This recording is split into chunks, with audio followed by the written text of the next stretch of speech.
That's a tank.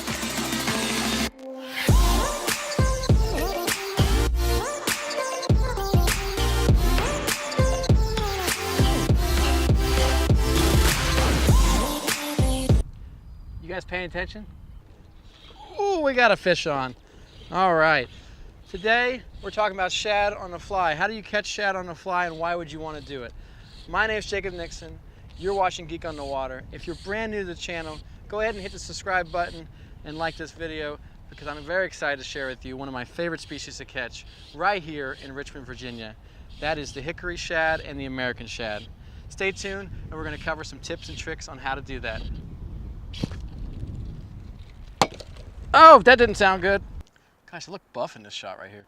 Oh my god. Why did you look at me when I said look buff? Oh, look buff. Really? I said, oh, dang, I just missed one. One of the first things I want to do is thank my friend Josh Dolan for letting me come out on his boat today to film this video. I normally fish for them on the kayak, and you can imagine fishing with a DSLR and the rocking of a kayak and the water and all that stuff, and how dangerous that is. So it's a big thank you out to Josh. If you haven't checked out Josh's page yet, it's Have Rods Will Travel. I'm gonna go ahead and leave a link to it in the description below. Oh, they're starting to hit every time now. Woohoo! Yeah. When should you fish for hickory shad? Hickory shad run up into the freshwater rivers all over the East Coast. Late March, early April. They're showing up. They're gonna stay for about a whole month or more, and then they'll go back out to the sea. And while they're here, we absolutely enjoy them. They're a blast to catch. If you've never done it on the fly before, give it a try. It's not too tough. I think the tips I share in this video will definitely get you started. If you have more questions about how to do this, go ahead and hit the comments below. I'll answer more for you guys.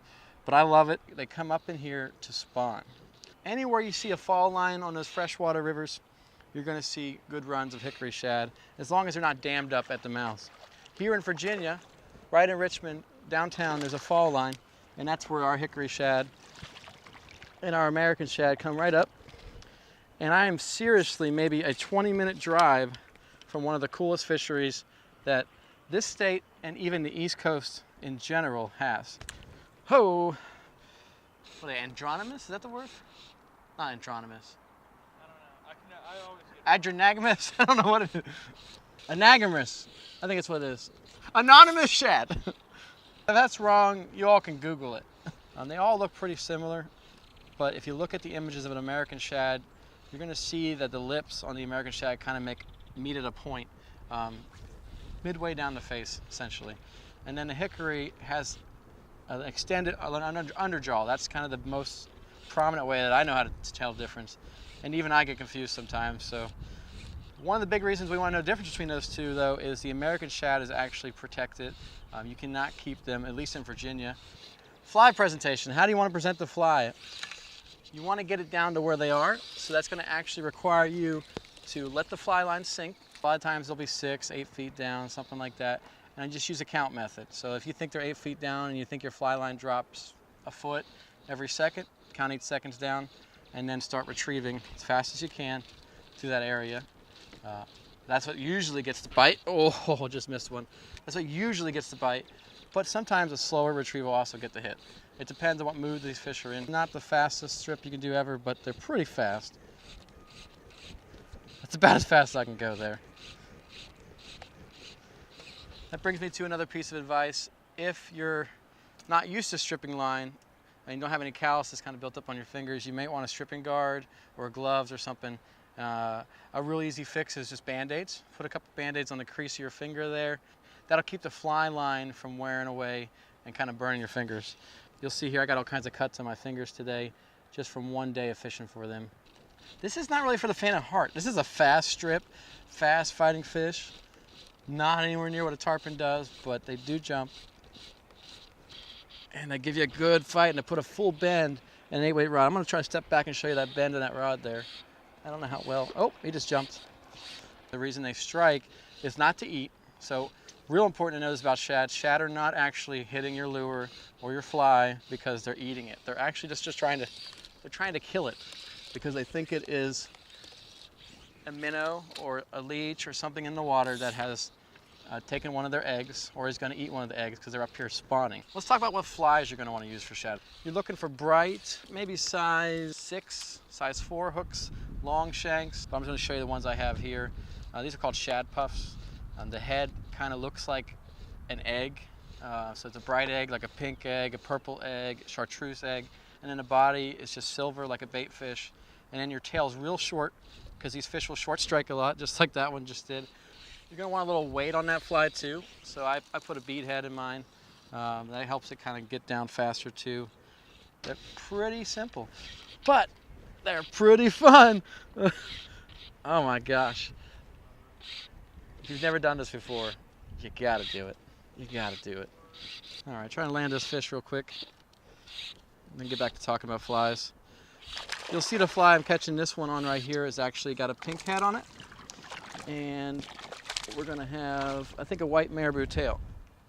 I don't really recommend grabbing them by their belly. They have a sharp, kind of serrated, they might cut you. I've never been cut by them, but it's definitely annoying. So if you grab them by the side, you don't have as much control, but you avoid that bottom. But just so you're not so scared of them, you can grab them like that. Here's a bonus tip for you.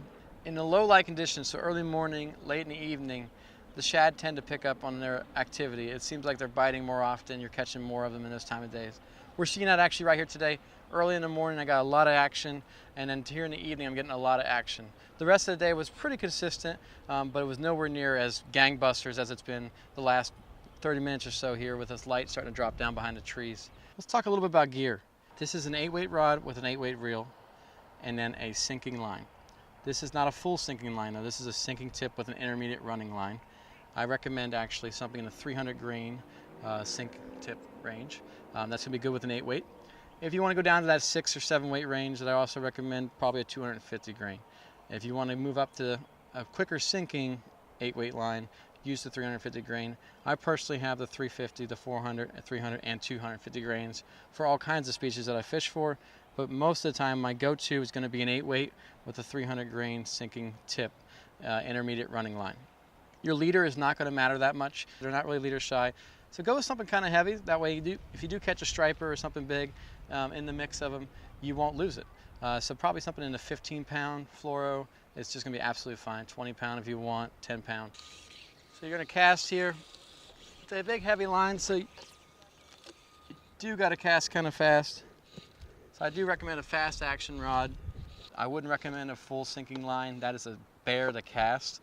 Getting all that water off that line out of the water, it's very difficult and it just wears you out, especially, hold on a second, especially while you're casting all day long for hopefully 100 fish. Let's go ahead and land this one. I mean, I'm gonna show you how big these fish are. And I'm catching them on an 8-weight. I don't know if you're seeing my rod bend in the shot, but it's bending an 8-weight completely. And they're also fat. I mean, that might be a 1.5 pound, 2 pounder. I mean, every bit of a 1.5 pound, 2 pounds. Which if you think about a smallmouth, you catch a 2-pound smallmouth, 100 of them a day, that would be insane, right? Another big girthy one. Gosh. It's a giant bait fish. They can handle a little bit of stress. They're from the ocean. They're tough guys. Let her go.